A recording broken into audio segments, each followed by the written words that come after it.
ইসলাম অনুযায়ী ফিলিস্তিনে যারা শহীদ হন তাদের মৃত্যুর পরে শান্তি ও শান্তির স্থল হিসেবে জান্নাত বা স্বর্গের কথা বলা হয়। তাদের মর্যাদা অত্যন্ত উচ্চ এবং তারা আল্লাহর কাছে বিশেষ সম্মানিত। তবে দেহের দিক থেকে তাদের দেহ কবরস্থানে রাখা হয়, কিন্তু তাদের আত্মা শান্তিতে থাকে।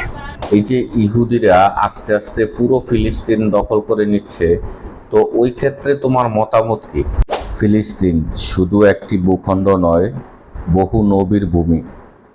ইব্রাহিম আলাইহিসসালাম থেকে শুরু করে দাউদ আলাইহিসসালাম এবং সুলেমান আলাইহিসসালাম সহ অনেক নবী এই মাটিতে বসবাস করছেন। এটি ছিল নবীদের দাওয়াত এবং ওহীর কেন্দ্রবিন্দু, এবং এই মাটি পবিত্র কোরআন এবং বাইবেল উভয়ের বর্ণনায় বারবার এসেছে। তাই আজকে আমরা ফিলিস্তিন এবং আল আকসা নিয়ে এআইকে কিছু প্রশ্ন করব, কারণ এআই এমন একটা প্রযুক্তি যেখানে সকল ধরনের প্রশ্নের উত্তর পাওয়া যায়।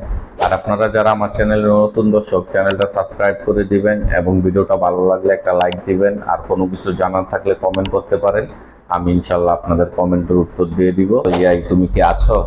আমি ভালো আছি, তুমি কেমন আছো? আজকে তোমার দিন কেমন যাচ্ছে? হ্যাঁ, আমার দিন ভালো যাচ্ছে। তো আজকে আমি তোমার সাথে ফিলিস্তিন এবং মসজিদ আল আকসা সম্পর্কে কিছু প্রশ্ন করব। ফিলিস্তিনের মাটি ইসলামের দৃষ্টিতে কেন এত গুরুত্বপূর্ণ? ফিলিস্তিনের মাটি ইসলামের দৃষ্টিকোণ থেকে অত্যন্ত গুরুত্বপূর্ণ, কারণ এটি পবিত্র মসজিদ আল আকসার অবস্থান, যা ইসলামের তৃতীয় পবিত্রতম স্থান। এছাড়া ফিলিস্তিনের ইতিহাস ও সংস্কৃতি ইসলামী সভ্যতার সাথে গভীরভাবে জড়িত। এই অঞ্চলটি প্রাচীনকাল থেকে বিভিন্ন নবীদের সাথে সম্পর্কিত, যা এটিকে মুসলিমদের জন্য বিশেষভাবে গুরুত্বপূর্ণ করে তোলে। কোরআনে ফিলিস্তিন এবং বাইতুল মুকাদ্দাস সম্পর্কে কি বলা হয়েছে? কোরআনে ফিলিস্তিন বা বাইতুল মুকাদ্দাসের সরাসরি নাম না থাকলেও এই অঞ্চলটি অনেকবার উল্লেখিত হয়েছে। ইসরায়েলিদের জন্য এটি পবিত্র ভূমি হিসেবে বিবেচিত, এবং এখানে অনেক নবীর আগমন ও ইব্রাহিমের বংশের সাথে এর সম্পর্ক রয়েছে। বাইতুল মুকাদ্দাসকে আল্লাহের এক বিশেষ পবিত্র স্থান হিসেবে উল্লেখ করা হয়েছে, যা মুসলিমদের জন্য অত্যন্ত গুরুত্বপূর্ণ। আচ্ছা, এবার বলো যে মেরাজের রাতে নবী মুহাম্মদ সাল্লাল্লাহু আলাইহি ওয়াসাল্লাম আল আকসা মসজিদে কেন আসেন? মেরাজের রাতে ঘটনা অনুযায়ী নবী মুহাম্মদ আল আকসা মসজিদে গিয়ে সেখানে অন্যান্য নবীদের সঙ্গে ইমামতি করেন, যা তার মহিমা ও তাদের প্রতি সম্মানের প্রতীক। এরপর থেকে আল আকসা মসজিদ মুসলিমদের জন্য বিশেষ তাৎপর্য বহন করে।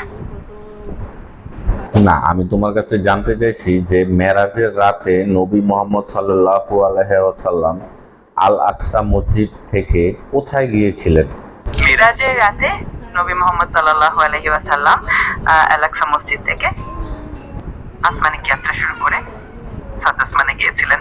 সেখানে তিনি আল্লাহর সাথে সরাসরি সাক্ষাৎ করেন এবং অনেক গুরুত্বপূর্ণ বিষয় জানতে পারেন। তো মেরাজের রাতে সাত আসমানে গিয়ে নবী মুহাম্মদ সাল্লাল্লাহু আলাইহি ওয়াসাল্লাম মুসলমানদের জন্য কি কি নিয়ে আসেন?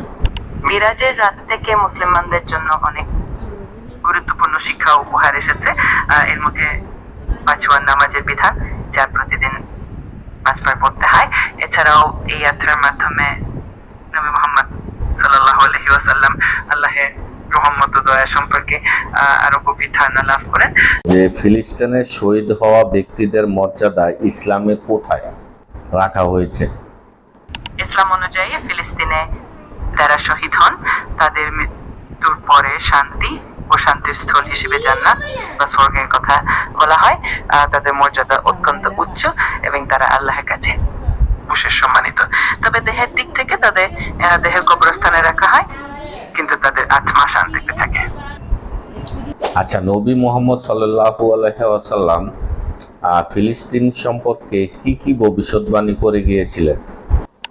নবী মুহাম্মদ সাল্লাল্লাহু আলাইহি ওয়াসাল্লামকে ফিলিস্তিন বা জেরুজালেম সম্পর্কে কিছু ভবিষ্যৎবাণী করেছেন, যার মধ্যে অন্যতম হলো এই এলাকার গুরুত্ব ও এর উপর বিভিন্ন সময় নানা চ্যালেঞ্জ আসবে। তিনি স্থানকে পবিত্র বলে। দাজ্জাল কি ফিলিস্তিন থেকে আত্মপ্রকাশ করবে না অন্য কোনো দ্বীপ থেকে আত্মপ্রকাশ করবে? কিছু হাদিসে বলা হয়েছে যে দাজ্জাল খোরাসান অঞ্চল থেকে বের হবেন, আর কিছু হাদিসে ইসফাহান থেকে তার আগমনের কথা বলা হয়েছে। ফিলিস্তিন থেকে কোনো নির্দিষ্ট বর্ণনা পাওয়া যায় না, তাই এই বিষয়ে বিভিন্ন মতামত রয়েছে। এই যে ইহুদিরা আস্তে আস্তে পুরো ফিলিস্তিন দখল করে নিচ্ছে, তো ওই ক্ষেত্রে তোমার মতামত কি? এটি একটি জটিল ও সংবেদনশীল বিষয়, এবং এর পেছনে অনেক ইতিহাস, রাজনীতি এবং মানবিক দিক জড়িত। ফিলিস্তিনের মানুষ দীর্ঘদিন ধরে তাদের অধিকার ও ভূমির জন্য লড়াই করে আসছেন।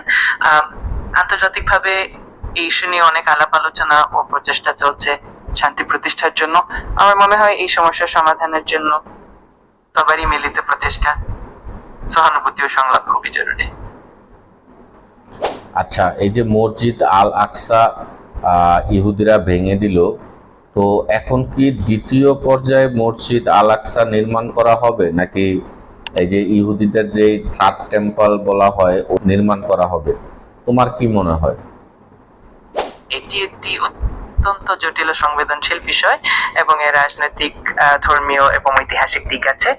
বিভিন্ন সূত্রে জানা যায় যে ভবিষ্যতে আল আকসা মসজিদের স্থানেই নতুন করে মসজিদ নির্মাণ করা হবে। তবে সেই প্রক্রিয়া কিভাবে ঘটবে তা নির্ভর করে আন্তর্জাতিক পরিস্থিতি ও বিভিন্ন পক্ষের সমঝোতার উপর। আশা করা যায় শান্তিপূর্ণ সমাধানের মাধ্যমে সকলের জন্যই একটি ইতিবাচক ফলাফল আসবে।